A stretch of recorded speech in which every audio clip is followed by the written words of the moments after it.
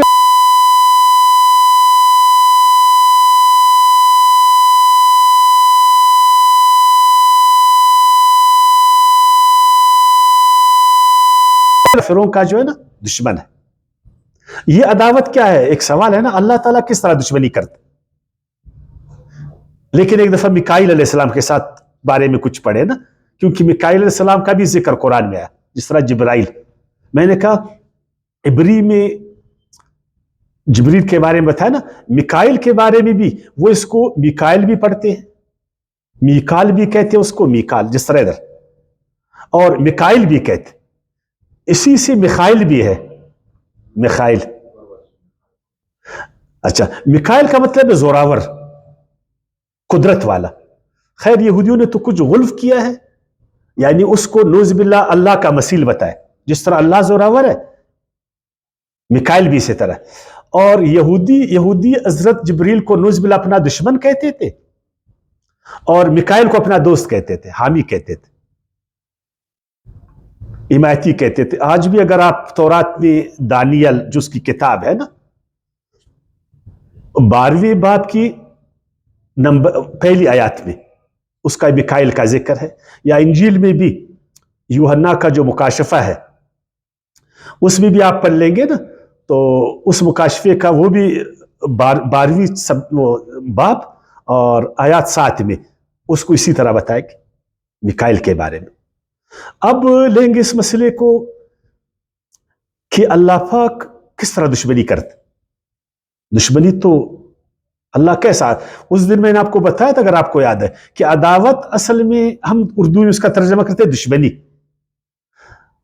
پہلے جب ہم لکڑیوں کو کاٹتے تھے تو ہم کلاڑے سے, پھر اس کے بیچ میں ہم ایک لکڑی ٹونکتے تھے نا, یاد ہے آپ لوگوں کو؟ آپ لوگوں نے دیکھا تھا نا, اس لکڑی کو علیحدہ کہتے, گویا کہ دو لکڑیوں کو یہ علیحدہ کرتا ہے, ایک نہیں ہونے دیتا.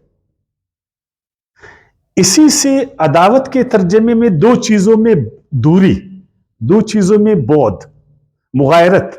اس کا مطلب ہے کہ جو اس طرح کرے گا وہ اللہ کی رحمت سے دور ہوئے گا, جو اللہ کو مانے گا وہ اللہ سے قریب ہوگا, جو اللہ کو نہیں مانے گا وہ سے دور ہوگا. یہ دشمنی بھی تو دو دوستوں کو دور کرتا ہے نا. دوستی ایک ایسا عمل ہے وہ ایک کرتا, اور دشمنی ایسا عمل ہے جو دور کر دیتا. پہلے زید بکر کا دوست تھا, تو بکر جو ہے, بکر اپنی توجہات کا اس کو مرکز بنایا تھا, پھر دشمنی پیدا ہوگی, پھر بکر نے اپنا ہاتھ کھینچ لیا اس سے. گویا کہ جو آدمی اللہ سے قریب ہوگا وہ اللہ کا ولی ہے. کون ہے؟ اللہ کا ولی ہے. جو اس سے دور ہوگا وہ عدو کہے گا, وہ اللہ تعالیٰ کی رحمتوں سے دور ہوگا. اور یاد رکھیں اللہ نے فرمایا جو میرے ولیوں سے، چاہے وہ جبریل ہے، چاہے وہ حضرت محمد صلی اللہ علیہ وسلم ہے، چاہے حضرت عیسیٰ علیہ السلام ہے، جو بھی مجھ سے قریب، جو اس سے دشمنی کرے گا وہ مجھ سے دشمنی کرے گا. وہ بخاری کی ایک حدیث بھی ہے نا، بخاری کی، من عاد لی ولیا فقد بارزنی بالحرب، جو میرے ولی کو کے ساتھ دشمنی کرے گا وہ سمجھو کہ میرے ساتھ جنگ پر تیار ہو گیا، مجھے مبارز اس نے جنگ کی دی. تو لہٰذا جو بھی اللہ سے قریب لوگ ہیں ان کو ہم اپنے سے قریب سمجھیں.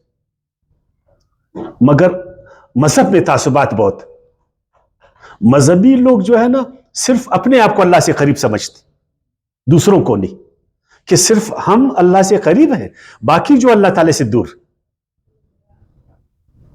آپ ذرا اندازہ کریں یہودیوں کے بارے میں، حضرت عیسیٰ علیہ السلام اللہ کے نبی رسول اللہ، کتنا شاندار انسان، لیکن انہوں نے بولا ہم اس کو نہیں مانتے. اسی طرح حضرت محمد صلی اللہ علیہ وسلم کو ہم نہیں مانتے. یا ہم آج جو ہمارے اچھے لوگ ہیں، جو خدا سے قریب لوگ ہیں، لیکن ہم عداوت میں اس میں آ کر، تعصب میں آ کر ہم ان سے نفرت کرتے، ہم ان سے نفرت کرتے. جو اللہ سے قریب ہے اس کو ہم اپنے سے قریب سمجھے، جو اللہ سے دور ہے اللہ سے وہ دور ہے، یہی اللہ تعالیٰ نے کہا. لیکن کافر لوگ جو ہے نا، کافر میں نے کہا ایک رویہ ہے، کفر ایک رویہ ہے، حقیقت کو چھپانا جانتے بوجھتے، نہ صرف حقیقت کو جانتے بوجھتے چھپانا بلکہ اس کی مخالفت کرنا. مثلا وہ حضرت جبریل صلی اللہ علیہ وسلم فرشتوں کے بارے میں وہ جانتے تھے کہ فرشتے وہی کرتے جو اللہ ان کو امر کرتا، وہ قرآن کو جانتے تھے اللہ کی کتاب، وہ حضرت محمد صلی اللہ علیہ وسلم کو پہچانتے تھے کہ یہ نبی ہے، لیکن پردہ ڈالتے تھے، اس حقیقت کو چھپاتے تھے. تو جو بھی ایسا کرے گا، جو حق کو چھپائے گا، وہ حق سے دور ہوگا یا قریب ہوئے گا؟ وہ تو دور ہوئے گا. جس طرح ہم لوگوں نے حقیقتوں کو چھپایا، اس پر پردے ڈالے، آج ہم مادی حوالے سے حقائق سے کتنے دور،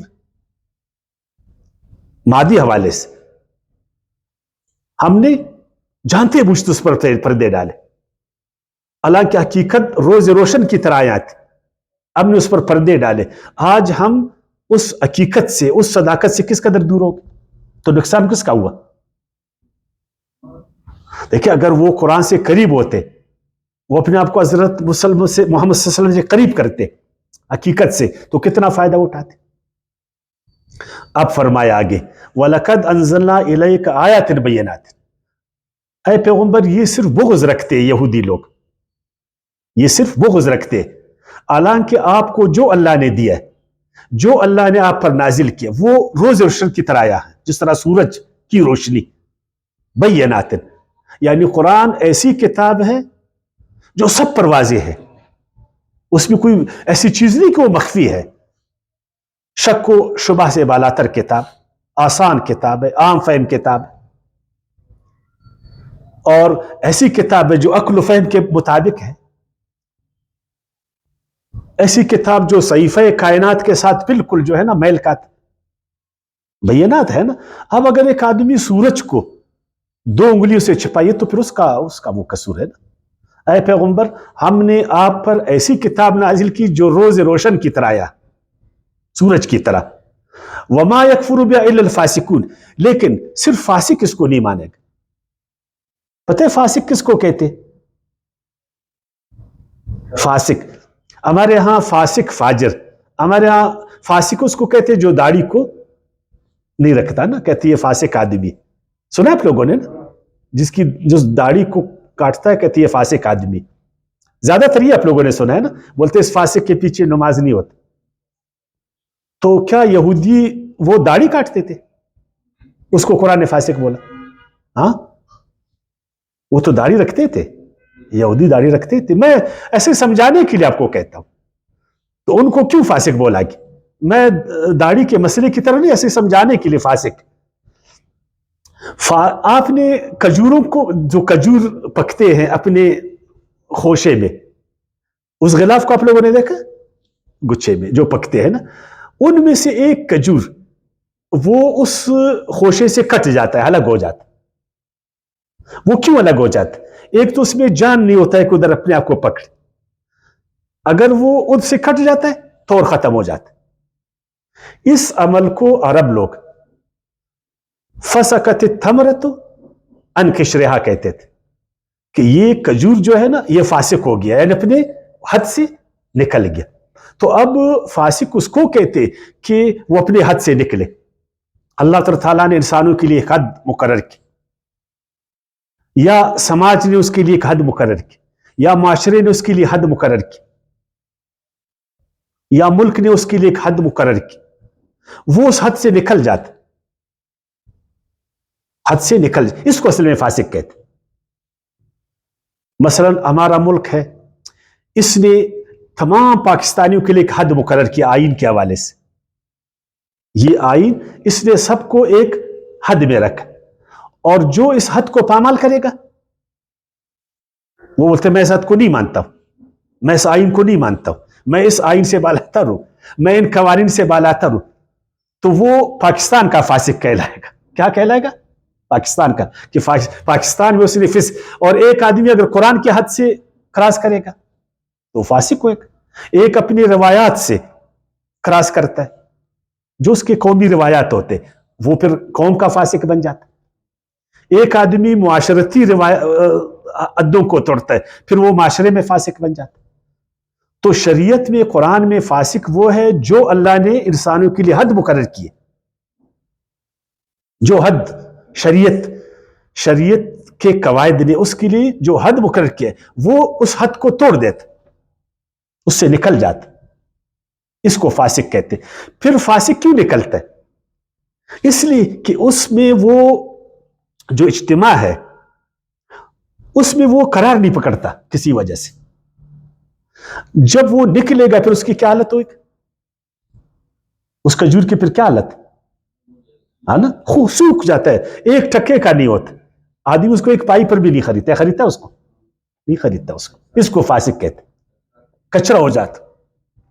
یہ اور بات ہے کہ ہم لوگ ان کو سروں پر بٹھاتے جو حدوں کو توڑتے، یہ مسلمان اس کو سر پر بٹھاتا ہے جو حد کو توڑتا ہے۔ آپ معاشرتی حدوں کو توڑو، مسلمان آپ کو کندھوں پر بٹھائے گا، کتنا بہادر آدمی ہے۔ آپ سرخ بتی پر مت کھڑے ہو جاؤ نا، ہر آدمی آپ کو سلام کرے گا۔ آپ حدود کو پار کرو، ہر آدمی آپ کو سلام کرے گا۔ آپ آئین کو توڑو، ہر آدمی آپ کو سلام کرے گا۔ لیکن قرآن کیا ہے؟ وہ فاسق۔ اور فاسق آدمی جو ہے نا، کفر کون کرتا ہے؟ فاسق آدمی پھر نصیحت کو قبول نہیں کرتا، پھر وہ حقیقت کو چھپاتا ہے۔ آپ اس کو بولو یار یہ آئین ہے، یہ قانون ہے، یہ قرآن، یہ آیاتیں ہیں، یہ روایات ہے، میں مزید آپ کو سمجھانے کے لیے، یعنی ایک آدمی قومی روایات سے نکلتا ہے، پھر وہ قوم والے اس کو بلاتے ہیں، اپنے قومی روایات اس کے سامنے رکھتے ہیں نا کہ بھائی ہمارے قومی روایت یہ، پھر اس کو نہیں مانے گا، اس پر پردہ ڈالے گا۔ ایک آدمی ملک کے قوانین کو توڑتا ہے، اگلے اس کو آئین دکھاتے ہیں، یار آئین تو یہ بولتا ہے، پھر وہ آئین پر پردہ ڈالے گا۔ ایک آدمی قرآن کے حدوں سے نکلتا ہے تو آپ اس کے سامنے قرآن کو رکھے کہ یار قرآن تو یہ کہتے، اس کو نہیں مانے گا، اس پر پردہ ڈالے گا، اس کی غلط تشریح کرے گا۔ یہ ہے فاسق جو اپنے دائرے سے نکلتا ہے۔ دیکھیں ایک مشین کا ایک پرزہ جب اپنے دائرے سے نکلتا ہے پھر کیا ہوتا ہے اس کا؟ کتنا بڑا نقصان اس کا ہوتا ہے۔ تو اللہ نے ایک حد، ایک دائرہ انسانوں کے لیے مقرر کیا ہے شریعت میں، جو بھی اس سے نکلے گا وہ فاسق۔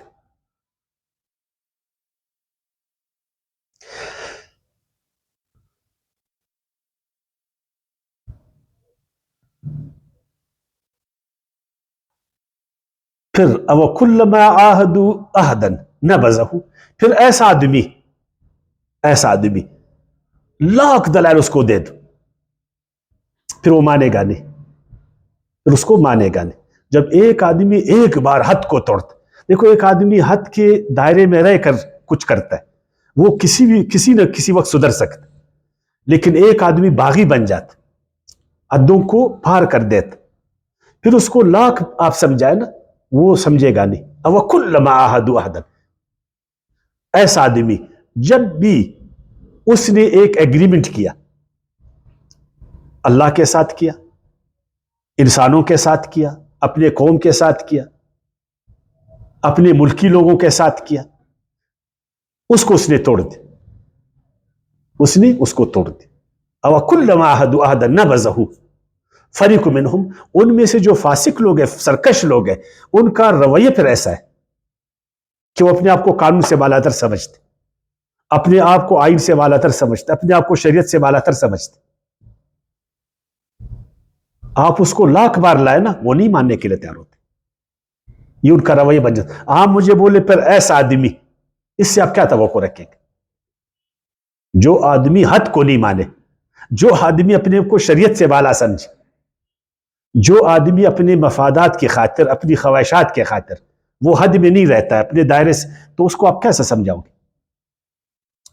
سمجھاؤ تو اس کو جو آپ قانون کو مانتا ہے، بولتے یار میں آئین کو مانتا ہوں، قانون کو مانتا ہوں، شریعت کو مانتا ہوں، تو آپ اس کو بولے گے یار شریعت یہ کہتی، قرآن یہ کہتا ہے، آئین یہ بولتا ہے، قانون میں یہ چیز ہے، روایات یہ کہتی، تو وہ پھر مانے گا بات ہے نا۔ اگر ایک آدمی بولتے میں مانتا ہی نہیں، پھر تو اپنا وقت اس پر ضائع کرنا ہے۔ وَكُلَّمَا عَهَدُوا عَهْدًا نَبَذَهُ فَرِيقٌ مِّنْهُمْ، کیا یہ سچ نہیں ہے؟ جب بھی انہوں نے کوئی عہد باندھا تو اس کو ان میں سے کسی نہ کسی گروہ نے توڑ دیا۔ یہ اچھا کام نہیں ہے، عہد باندھنا پھر عہد کو توڑنا، عہد باندھنا پھر عہد کو توڑنا۔ اللہ کے نزدیک یہ لوگ برے لوگ ہیں، چاہے وہ عہد انہوں نے اللہ کے ساتھ باندھا یا اللہ کے بندوں سے باندھا، اور آج یہ کام مسلمان کر رہا ہے، آج یہ کام مسلمان کر رہا ہے۔ جو اللہ کے ساتھ مسلمانوں نے عہد باندھا ہے، قدم قدم پر اس کو توڑ، جو اپنے آپس میں انہوں نے عہد وعدے کیے، عہد باندھے آئین کے شکل میں، ملکی قوانین کے شکل میں، اس کو توڑ نہیں توڑ رہا۔ آپ تصور کر سکتے کہ مغربی ممالک میں کسی نے جو ہے نا آئین کو توڑا، آئین کو اپنے پیروں کے نیچے لایا؟ کبھی آپ تصور کر سکتے؟ 20ویں صدی میں، آج 21ویں صدی میں؟ یا اس نے، آپ تصور کر سکتے کہ امریکہ کا صدر بولے کہ میں آئین سے بالاتر ہوں؟ یہ آپ بول سکتے، تصور کر سکتے کہ وہ بولے کہ میں اپنے آپ کو آئین سے بالاتر سمجھتا، میں امریکی قوانین کو نہیں مانتا؟ ہمارے ہاں ہر ایک چھوٹے سے لے کر بڑے تک اگر اس کا بس چلے نا، وہ نہیں مانے گا۔ آپ سوچ سکتے تھے کہ صحابہ کرام رضی اللہ عنہ اپنے آپ کو قرآن سے بالاتر سمجھے؟ نہیں، لیکن آج ہم اپنی تشریعات کو، اپنے خیالات کو جو ہے نا وہ قرآن سے افضل سمجھتے کہ جو میری تفسیر ہے، جو میرا سوچ ہے، جو میرا خیال ہے، جو میری کتاب ہے، جو میری باتیں، وہ قرآن سے بالا ہے۔ عہد باندھا اللہ کے ساتھ کہ ہم نے اس حد میں رہنا ہے جو اللہ تعالیٰ نے ہمارے لیے مقرر کی، لیکن عملاً اس حد سے اب اپنے کو نکالتے ہیں، کتنا بڑا نقصان ہوتا۔ یہ کیوں؟ بل اکثرهم لا یؤمنون، اکثر ان کے ایمان نہیں لاتے۔ ولما جاءہم رسول، اور جب آیا ان کے پاس کوئی رسول، عیسیٰ علیہ السلام آئے، من عند اللہ، اللہ کی طرف سے، حضرت محمد صلی اللہ علیہ وسلم آئے اللہ کی طرف سے، مصدق لما معہم، اور حضرت عیسیٰ علیہ السلام جب آئے نا تو وہ اس نے تورات کو ریجیکٹ نہیں کیا، رد نہیں کیا، مسترد نہیں کیا، اللہ کی بات کو مسترد نہیں کیا۔ جب قرآن آیا، نبی کریم صلی اللہ علیہ وسلم آئے، اس نے بھی ریجیکٹ نہیں کیا، اس کو مسترد نہیں کیا، بلکہ تصدیق کی۔ لیکن اس کے باوجود کیا ہوا؟ نبذ فریق من الذین اوتوا الکتاب، سب سے پہلے اہل کتاب نے اس کو چھوڑ دی۔ جب مذہب پیشہ بن جاتا ہے نا، مذہب جب پیشہ بن جاتا ہے، جب مذہب جو ہے نا وہ ایک مفاد کا ذریعہ بن جاتا ہے، پھر یہی آپ کو دیکھنا پڑتا، پھر یہ آپ کو دیکھنا پڑتا۔ آج دیکھیں ایک مذہب والے دوسرے مذہب والے کو کیوں نہیں مانتے؟ انہوں نے مذہب کو اپنا پیشہ بنایا۔ اگر یہ تورات کو پڑھتے نا، تورات میں تو قرآن کی تائید میں ہے، تورات قرآن کی تائید کر رہا ہے اور قرآن تورات کی کر رہا ہے، ایک پیغمبر دوسری کی تائید کرتا ہے یا خلاف ہوتا ہے؟ لیکن یہ لوگ نہیں مانتے۔ اسی وجہ سے انسانیت کو انہوں نے بہت بڑا نقصان پہنچایا، انسانوں کو تفریق کرنے میں، انسانوں کو لڑانے میں، انسانوں کو جو ہے نا انتشار میں ڈالنے میں ان کا بڑا کردار تھا، اور حق کے آگے ہمیشہ رکاوٹ تھی۔ کون لوگ؟ اہل کتاب۔ پھر سنو، کون؟ اہل کتاب۔ آج قرآن کے مقابلے میں کون رکاوٹ؟ کون قرآن سے لوگوں کو روک رہا ہے؟ اہل کتاب، یہی قرآن والے جو اپنے آپ کو صاحب قرآن کہتے کہ ہم قرآن والے ہیں، ہم ٹھیک ہے نا، وہ آپ کو جو ہے نا قرآن سے روکتے کہ قرآن کو مت پڑھو، قرآن مشکل کتاب، قرآن سے اپنے آپ کو دور رکھو، یہی کہتے ہیں نا،